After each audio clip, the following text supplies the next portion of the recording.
Well, good evening, everyone. This is Patricia, and I am traveling for history. I'm on the University of Vermont campus today in Burlington, Vermont, visiting some of my old haunts, and I thought I would take you along with me. So this is Wheeler House. And even if I didn't remember that, it tells me right there.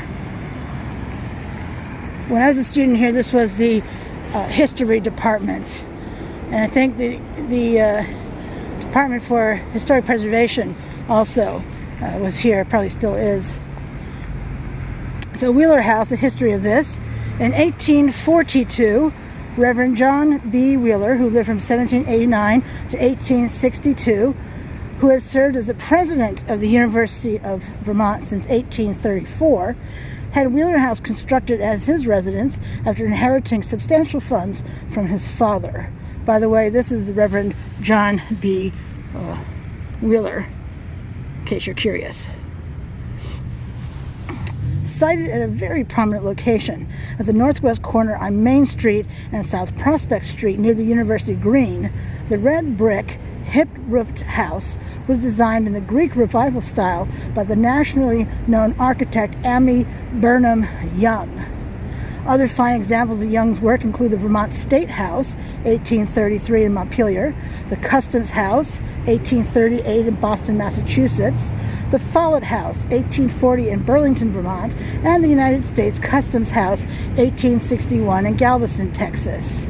I actually have a video on the Follett House that I'll link below, and you can watch that and see what that looks like.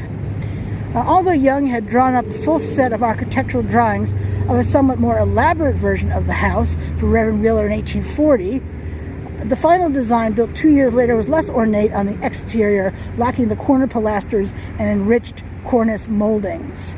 And this drawing here was the one I was just reading you about. When you see this, it's courtesy of the Fleming Museum at UVM. For the outside steps, Wheeler and Young selected the light berry granite that he had used on the Vermont State House. The rubble stone foundation was parged above grade and scored and spatter painted to simulate granite ashlar. The interior, however, with its high ceilings, Greek Revival style woodwork, custom designed mahogany doors, and marble fireplaces, was built much as earlier planned. Reverend Wheeler used the large house as his residence for his office and for tutoring students. Although he retired as UVM president in 1848 at the age of 51 due to ill health, he remained active with horticultural and political interests.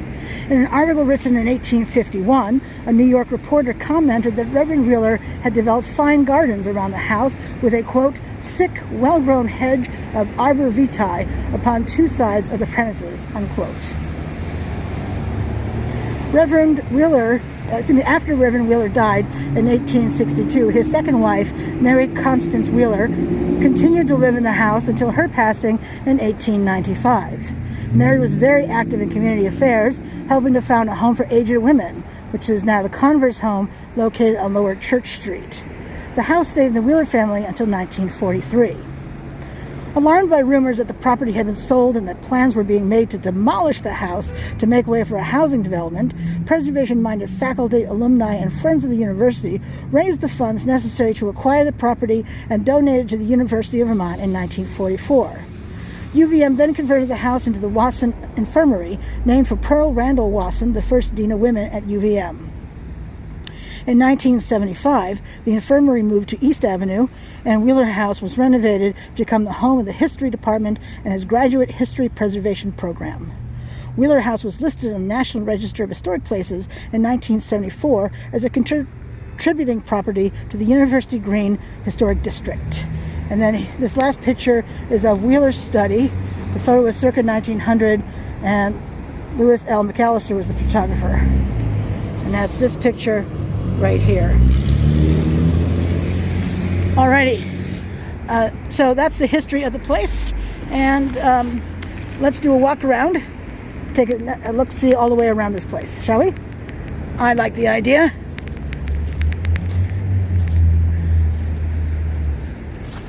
I walk a little faster, except I'm on the grass, and the grass reminds me of any cemetery I've been in. Wow, it's is uneven. At least it was on the hill there. Look at these beautiful columns. Oh, I do like, love me some fancy columns.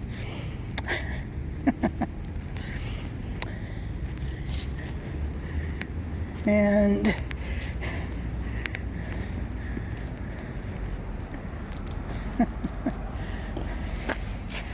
look at that. Ooh.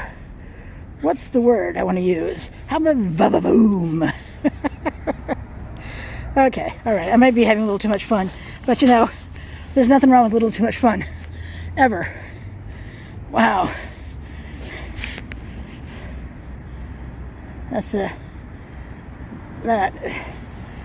just make an entrance right there, right? Holy cow. All right, so this is that foundation he was talking about where it's parged and then spatter painted to make it look like it's some form of granite. Pretty fancy dancy.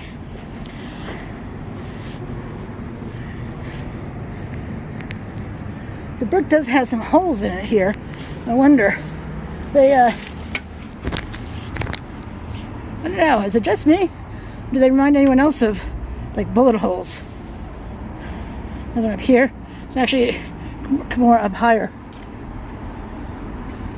I don't know. Not sure what else they could be caused by, but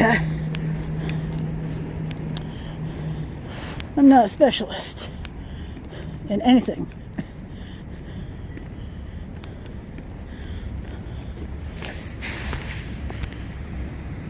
The sun is setting, so if it looks like it's in darker in shadow, it is. I don't see the fancy tricks of the camera doing their thing quite yet. Maybe it needs to be darker.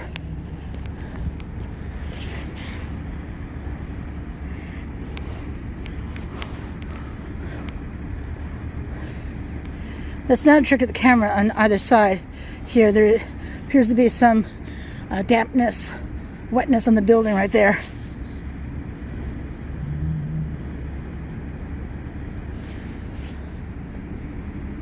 Gosh, I haven't been in this building since I graduated, which was '88 from here.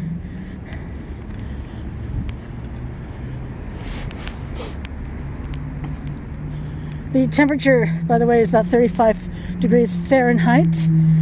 And for my audience outside of the US, I can't do the calculation on that, but or the conversion on that, but what I can say is that 32 degrees Fahrenheit is equal to 0 degrees Celsius. So it's close to the freezing mark.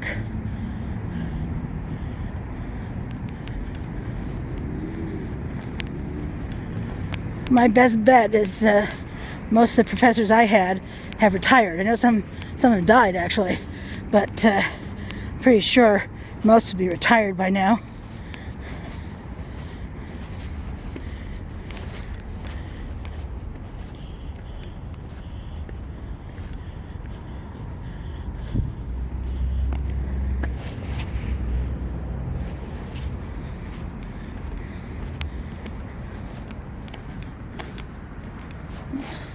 To the far side of this parking lot here.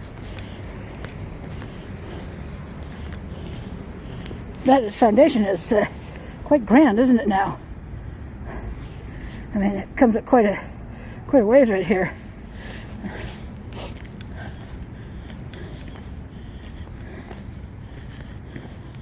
It does look like black granite, though.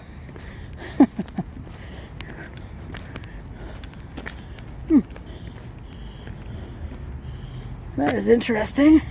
That door right there.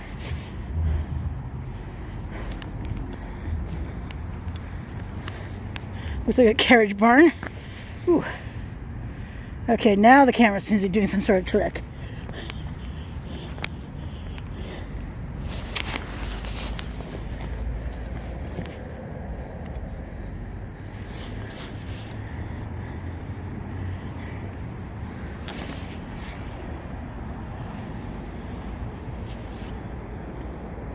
Beautiful building. Let's come all the way around to the side porch.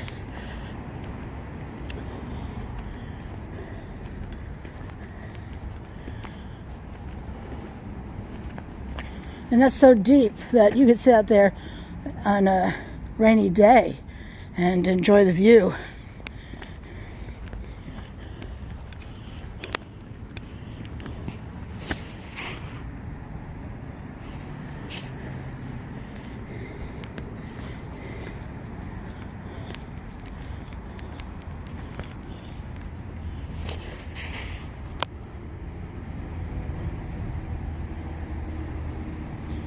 Alrighty, so this is Wheeler House on the University of Vermont campus in Burlington, Vermont. So this is Patricia, and I am traveling for history. Hope you enjoyed this as much as I enjoyed showing it to you and telling you about the history. Until we meet again, you have a great day. And actually, tomorrow's Thanksgiving, so happy Thanksgiving. Certainly to my U.S. audience. Thanks for coming along with me. I'll see you in the next one. Bye.